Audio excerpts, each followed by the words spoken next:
Hey guys, it's Brad from Team Crimson here. We're bringing you a Luard deck profile.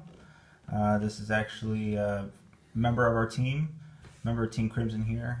This is no skill required Javier, bringing you the Luard deck profile. So I'll just go ahead and hand it off to him.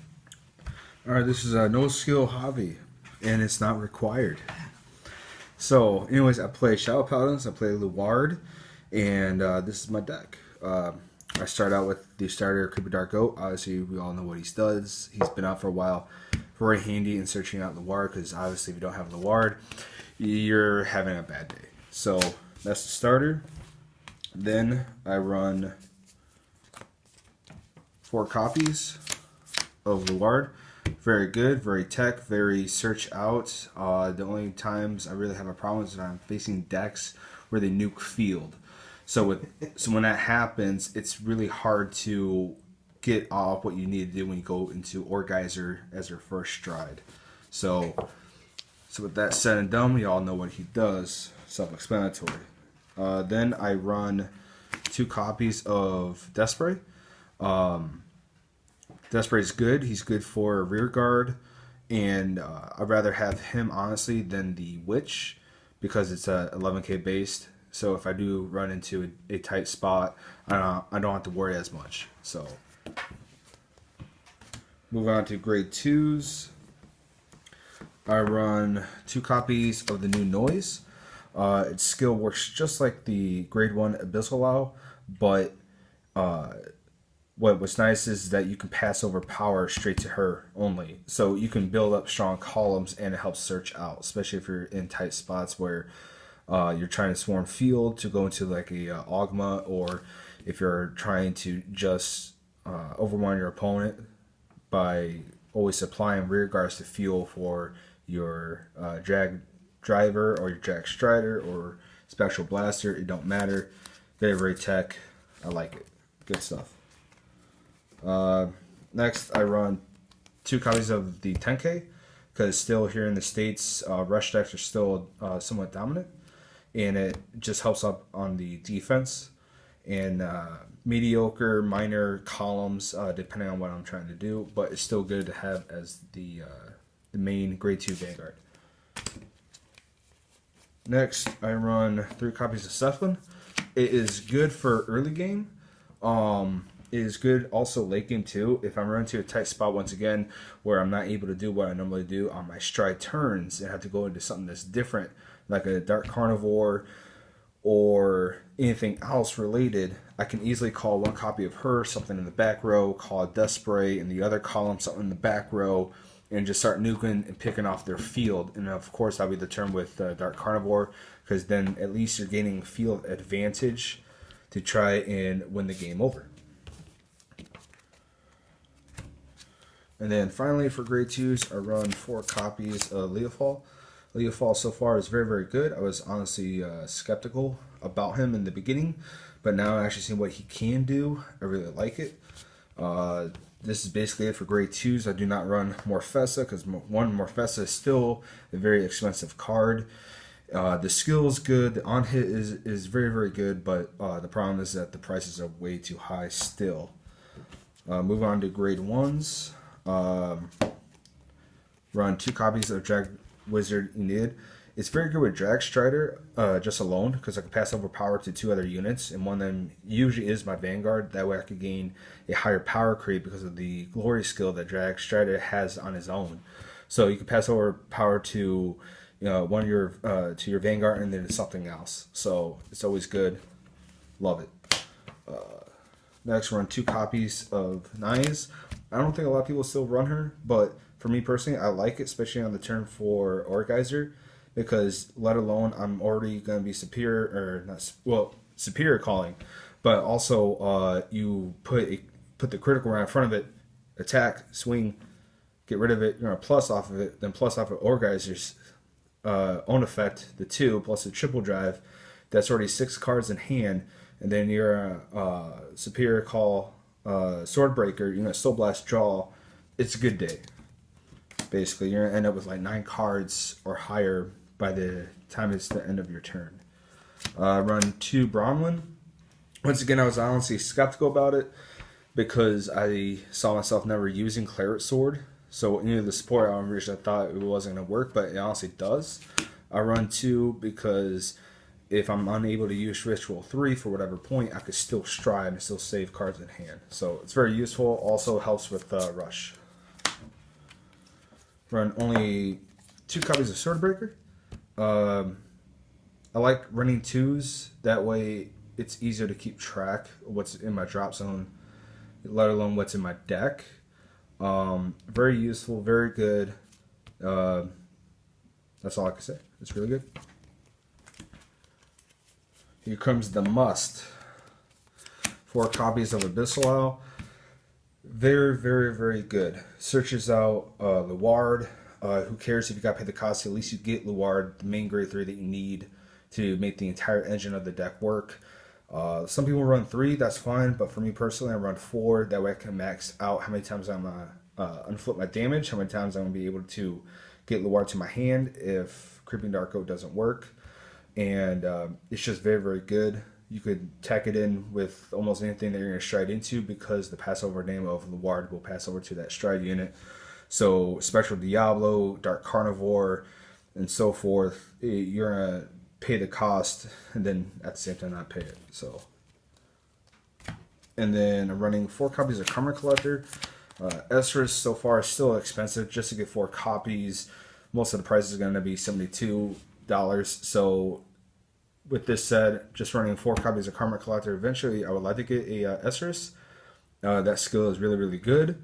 Highly recommend it, but if not, I would use Karma Collector, all because that way you can not have to worry about using up your Abyssal Owl so much, but you can also use this. And the way I've been playing is I always put 1 or 2 back from the drop zone back into my deck anyways, leaving 1 purposely in the drop zone for ritual and to eventually get another one in my hand so I can constantly inflict damage.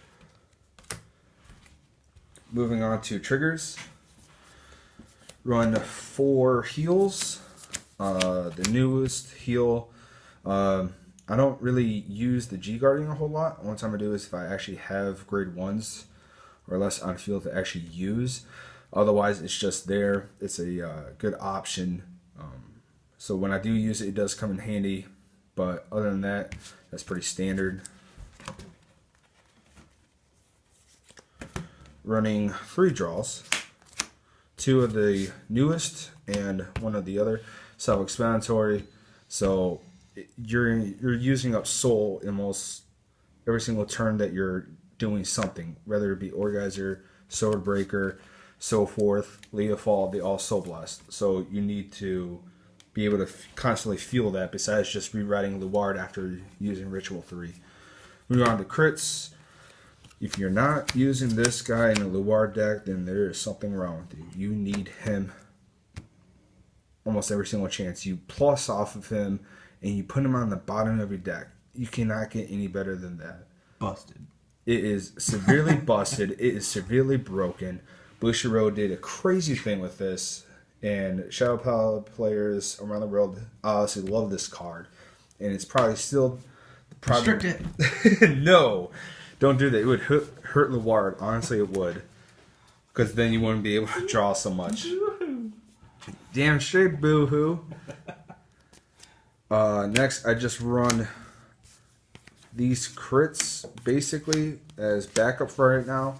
Eventually, I will be doing the Cursed Eye Raven stand trigger. We all know what that does. You rest it, put it on top of your deck, shuffle, pick up the top 2 Superior Call, and resting. That honestly works a lot. Once again, I was honestly skeptical about it because why would you ever use a stand trigger in a Shadow Paladin deck when you're nuking your rear guards? With that statement, that is normally true in previous Shadow Paladin builds, but this one is honestly different for a good reason because it's severely good against most decks, unless if you're going to have a bad matchup against obviously the Narukami Vanquisher builds. Dear Lord. But besides that, moving on to strides, I run 1 copy of Dark Carnivore. He is very good, especially if you're in a tight spot where your opponent's not going to be swinging at your Vanguard to deal damage. You can honestly have a pre-existing Abyssal out. You'll nuke it, unflip one, and it'll start the whole chain of gaining power. If not, you're still going to nuke your opponent's field, at least 2 rear guards. So you're still going to get somewhat of a plus off of it. Next, run 2 Orgizers. We all know what he does. When you strike into him, that's when the crazy stuff happens, and you're in a game plus 9 cards in your hand in 1 turn. Next, I run 2 copies of Special Blaster Diablo. Pressure unit, Restander. He does wondrous things for the deck. Really love him. Can't go wrong with him. 1 copy of Ogma, because obviously if you're running 2, that's some crazy stuff. Ogma is good. He's there for tech. If I run into a situation I can actually use him, then awesome. If not, then I just use him for soul blasting for other skills through other strides. 1 copy of Drag Strider. He's very good. New. Very new. Glorious skill, quadruple drive, plus a crits. You can stack power onto him by discarding cards. Very, very good, very useful. Won me 2 games out today in our little mini tournament that we did. Now, you're playing 1 copy of him, but now that you've had, like some practice with him now, just today, pretty much, just today.